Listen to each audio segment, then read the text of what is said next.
नमस्कार दोस्तों, स्वागत है आपका the wolf of Dalal street में। आज हम जानेंगे आईपीओ यानी इनिशियल पब्लिक ऑफरिंग क्या होता है। पहले जान लेते हैं कि कोई भी कंपनी या फिर कोई भी बिजनेस अपना कैपिटल कैसे रेज करती है।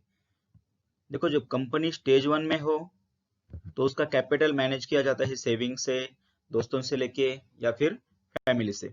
उसके बाद में जब कंपनी का एक्सपांशन हो जाता है, कंपनी थोड़ी सी बड़ी लेवल पे आ जाती है, तो वो टाइम पे उसका कैपिटल मैनेज किया जाता है ज्यादातर एंजल इन्वेस्टर से।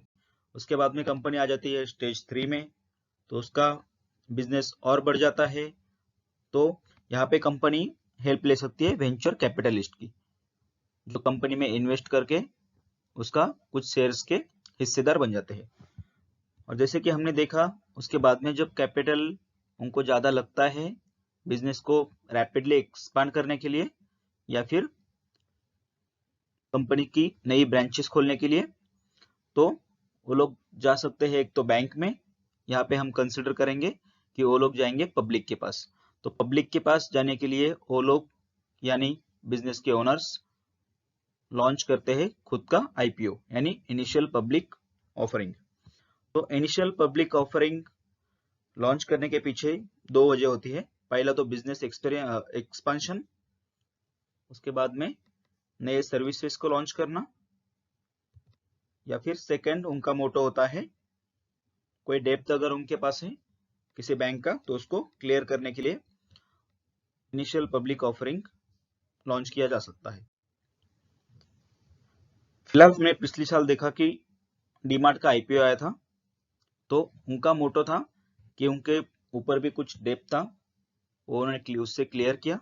उसके बाद में उन्होंने उनका खुद का बिजनेस जो सिर्फ 25 स्टोर्स थे, उन्होंने पूरे इंडिया में अभी उनके स्टोर्स खोले हैं, जिसके लिए उन्होंने 10% स्टेक यानी 10% हिस्सेदारी लोगों को इनिशियल पब्लिक ऑफरिंग के थ्रू दी है।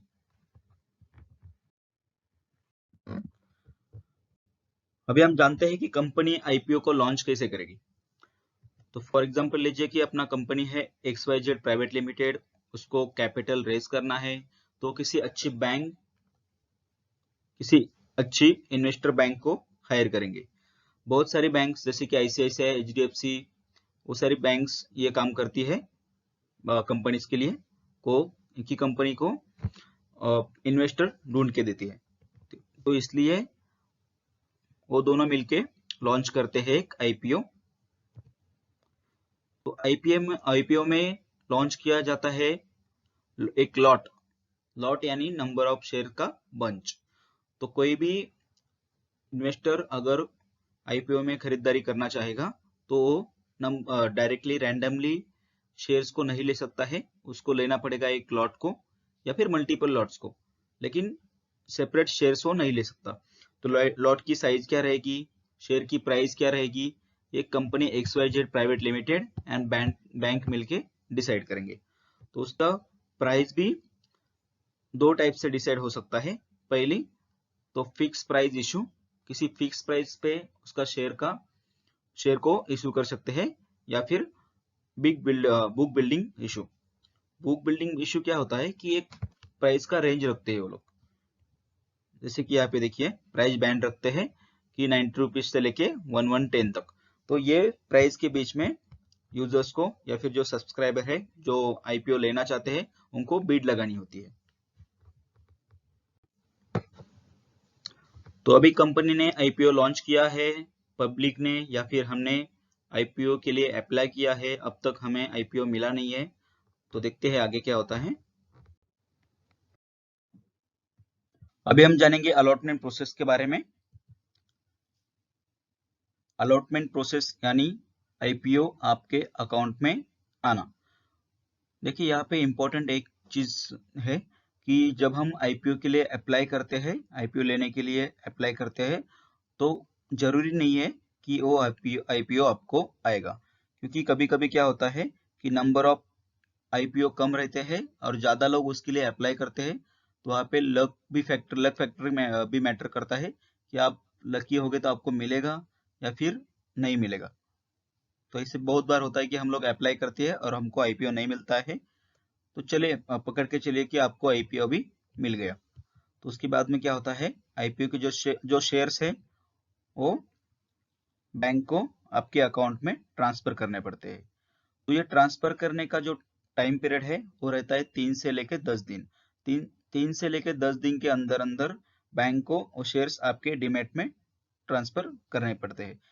तो यहाँ तक की जो प्रोसेस है उसको बोला जाता है प्राइमरी मार्केट। प्राइमरी मार्केट में देखिए, कंपनी और आपके बीच में लेन देन होता है। कंपनी आपको शेयर्स देती है, आप कंपनी को पैसे देते हो। तो जो कुछ लेन देन होता है वो कंपनी और पब्लिक के बीच में होता है, इसलिए उसको बोला जाता है प्राइमरी मार्केट। अभी ये ओपन हो जाएगा सेकेंडरी मार्केट के लिए। ओके, सेकेंडरी मार्केट मतलब ये जब आपके अकाउंट में आ जाएगा इलेक्ट्रॉनिक मीडिया पे, जो कोई आपका जहाँ पे डीमैट अकाउंट रहेगा वहां से आप इसको सेल कर सकते हैं पब्लिक को, उसको बोला जाता है सेकेंडरी मार्केट। तो सेकेंडरी मार्केट में क्या होता है कि पब्लिक ही पब्लिक को बेचती है शेयर्स, यहाँ पे कंपनी का कोई रोल नहीं रहता है। पब्लिक का पैसा पब्लिक के ही पास जाता है और पब्लिक का शेयर्स पब्लिक के ही पास आता है। तो जो कुछ लेन देन होता है वो पब्लिक के बीच में होता है, और इस सब को सर्विस देने के लिए या फिर ये सब व्यवहार करने के लिए एनएससी या फिर कोई भी स्टॉक एक्सचेंज काम करता है। जैसे कि एनएससी है इंडिया में, बीएससी है, कलकत्ता स्टॉक एक्सचेंज है। तो ये लोग पब्लिक के बीच में लेन देन का काम करते हैं, मीडिएटर का काम करते हैं। यहाँ पे इम्पोर्टेंट एक चीज ध्यान में रखिए, बहुत ज्यादा इम्पोर्टेंट है, कि जब आईपीओ लॉन्च होता है या फिर सेकेंडरी मार्केट में आ जाते हैं तो वहां से कंपनी का और आपका कोई लेन देन नहीं होता है। जो कुछ लेन देन होता है वो होता है पब्लिक के बीच में, राइट। तो फिलहाल के लिए इतना ही। नेक्स्ट वीडियो में हम लोग जानेंगे एक्सचेंजेस के बारे में। जैसे कि आपने सुना होगा एनएससी, बीएससी। तो ये एनएससी क्या होता है, बीएससी क्या होता है, वो काम कैसे करते हैं, उनके जो इंडेक्स है सेंसेक्स, निफ्टी, वो कैसे बनते हैं, वो सब हम नेक्स्ट वीडियो में देखेंगे। उसके बाद में सेबी भी देखेंगे कि सेबी नाम की जो ऑर्गेनाइजेशन है वो काम कैसे करती है। तो चैनल में बने रहने के लिए चैनल को सब्सक्राइब कीजिए। अगर वीडियो आपको अच्छा लगा तो लाइक कीजिए। Thank you.